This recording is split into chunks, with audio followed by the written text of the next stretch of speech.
سننے والے کو بہرا اور نہیں دیکھنے والے کو اندھا. کیا آپ کے نزدیک یا پوری دنیا میں کہیں بہرا ہونا اور اندھا ہونا یا افضلیت کی بات ہے کہ عیب کی بات ہے؟ افضل ہونے کی بات ہے یا عیب کی؟ عیب ہے نا. اب قرآن میں آؤ، اللہ تعالیٰ فرما رہا ہے تلک الرسل فضلنا بعضهم علی بعض، یہ وہ رسول ہیں جن کو ہم نے تمام پر فضیلت عطا کی ہے، افضل بنایا ہے. اب جو بہرا ہو اور جو اندھا ہو افضل ہو ہی نہیں سکتا، عیب والا. تم کہہ رہے ہو رسول نہ دیکھ سکتے ہیں نہ سن سکتے ہیں. اچھا دوسری آیت میں بتاتا ہوں، قرآن میں اللہ فرمائے انا اعطیناک الکوثر، اے محبوب ہم نے آپ کو کوثر عطا کیا. کیا کیا؟ کوثر عطا کیا. کوثر کا مطلب کیا ہے؟ تفسیر میں لکھا ہے الخیر کلو، یعنی جتنی اچھائیاں ہو سکتی ہیں وہ سب کوثر میں آ گئی. جتنی اچھائیاں ہو سکتی ہیں وہ سب کوثر میں آ گئی. اندھا ہونا بھی اچھائی ہے، بہرا ہونا بھی اچھائی ہے.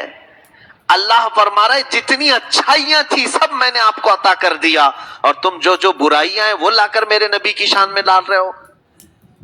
اچھائیاں اللہ نے جب عطا کیا ہے تو ظاہر سی بات ہے پوری کائنات کو دیکھنا یہ اچھائی ہے کہ نہیں؟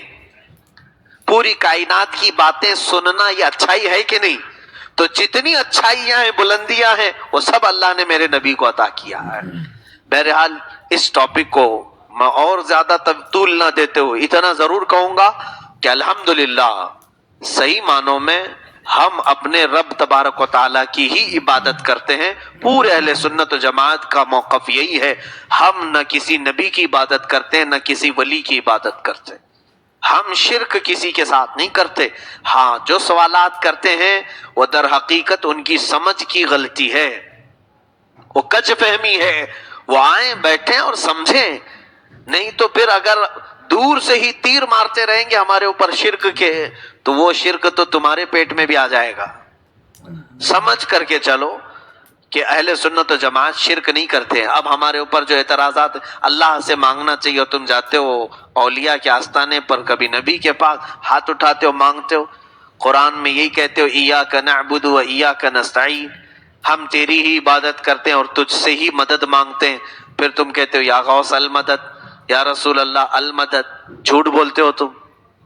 بہت ایموشنل باتیں ہوتی ہیں مجھے معلوم ہے، بہت زیادہ. ہمارے کچے دماغ کے بچے ان کے ان تمام لچھوں میں آ ہی جاتے ہیں اور سوچتے ہیں ہاں میں تو غلط کر رہا ہوں، اللہ ہی سے مدد مانگنا چاہیے، میں کہاں ادھر ادھر مانگنے لگ گیا، شرک تو نہیں کر رہا ہوں.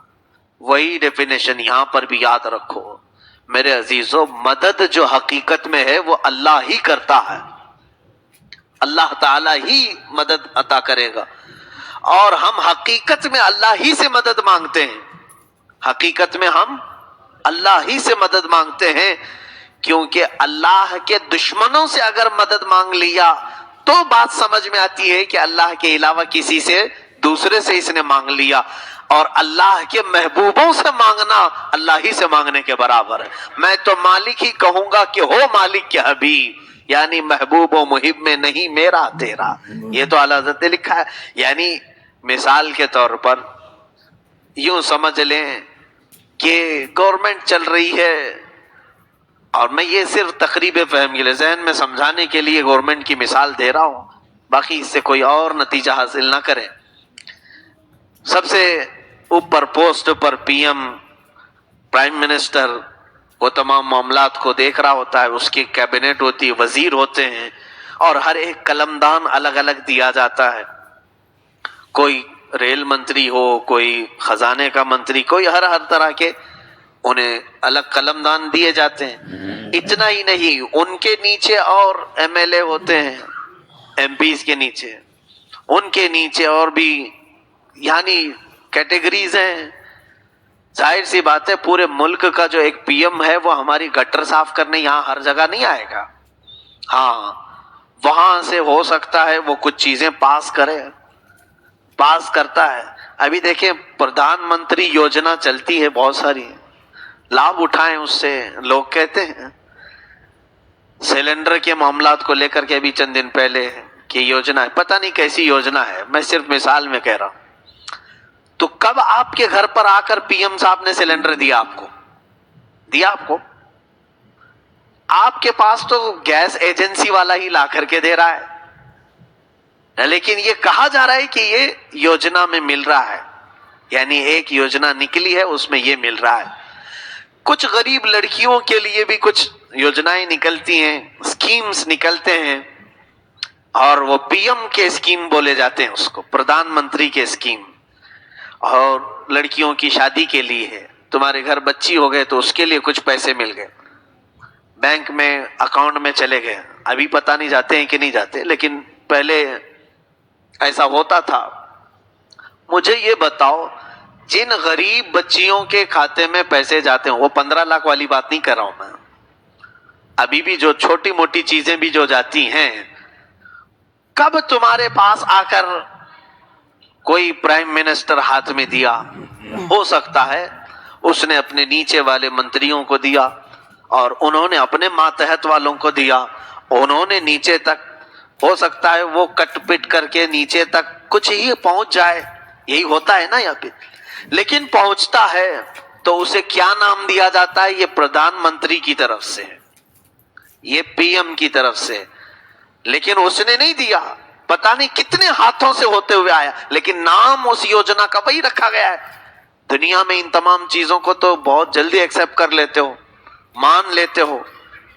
اور یہی چیز اگر ہم کہیں، اللہ کے حبیب صلی اللہ علیہ وسلم نے فرمایا انما انا قاسم واللہ یعطی، اللہ ہی دیتا ہے اور میں تقسیم کرتا ہوں. اب رب تبارک و تعالیٰ کے خزانے رحمت میں کسی چیز کی کمی نہیں. مولا رب تبارک و تعالیٰ نے سارے خزانوں کی چابیاں میرے آقا کے ہاتھ میں عطا فرمائے. اے نبی، آج جسے چاہیں جتنا چاہیں عطا کر رہے ہیں. دے کون رہا ہے؟ دیتا کون ہے؟ اللہ. اور بانٹ کون رہے ہیں؟ رسول پاک صلی اللہ علیہ وسلم. اب حضور پاک صلی اللہ علیہ وسلم اس لیے نہیں دیا کہ اللہ تعالیٰ نبی کا محتاج ہے، نہیں، محتاج ہونے کی وجہ سے نہیں. اگر میں آپ کو بازو میں کھڑا کر دوں تو اس لیے نہیں کہ میں لنگڑا ہوں اس لیے کھڑا کر دیا آپ کو، اس لیے بھی ہو سکتا ہے کہ آپ کو میں عزت دے کر کے اپنے پاس کھڑا کر لیا. آپ کو عزت دینے کے لیے بھی اگر قریب میں کھڑا کر دیا گیا تو یہ نہیں سمجھنا چاہیے کہ یہ مجبور ہے اس لیے یہاں کھڑا کر دیا.